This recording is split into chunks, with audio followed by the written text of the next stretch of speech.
ठाणे परिवहन उपक्रमाच्या ताफ्यात एकूण 10 विद्युत वातानुकूलित डबल डेकर बसगाड्या दाखल होणार असून त्यापैकी पहिली बसगाडी टीएमटीच्या ताफ्यामध्ये गुरुवारी दाखल झाली आहे।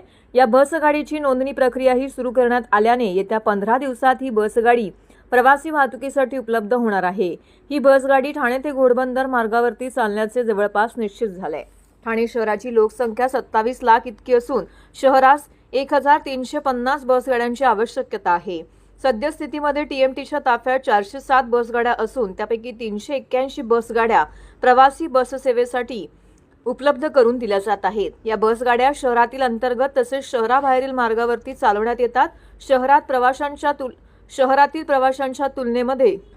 प्रवाशांच्या तुलनेत बसगाड्यांची संख्या अपुरी आहे। यामुळे गेल्या काही वर्षापासून टीएमटीच्या ताफ्यातील बसगाड्यांची संख्या वाढवण्यावरती भर देण्यात येणार असून यातूनच टीएमटीच्या ताफ्यामध्ये 370 नवीन बसगाड्या दाखल होणार आहेत।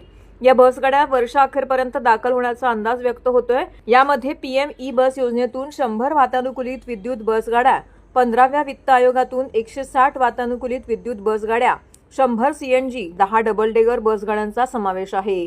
या बसगाड्यांची संख्या 777 इतकी होणार आहे। मुंबई महानगरपालिकेच्या बेस्ट उपक्रमाच्या ताफ्यामध्ये आधीपासूनच डबल डेकर बसगाड्या आहेत। टीएमटीच्या ताफ्यात मात्र बसगाड्या उपलब्ध नव्हत्या।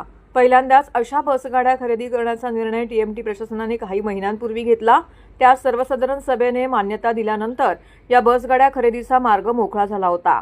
टीएमटीच्या ताफ्यात एकूण 10 विद्युत वातानुकूलित डबल डेकर बसगाड्या दाखल होणार असून त्यापैकी पहिली बसगाडी घोडबंदर रोड येथील आनंदनगर आगारामध्ये दाखल झाली आहे। 1 मे रोजी महाराष्ट्र दिनानिमित्त या बसगाडीचं लोकार्पण उपमुख्यमंत्री एकनाथ शिंदे यांच्या हस्ते करण्याची तयारी प्रशासनाकडून सुरू करण्यात आली असून त्याचबरोबर बसगाडीची प्रादेशिक परिवहन विभागातील नोंदणी प्रक्रियाही प्रशासनाने सुरू केली आहे।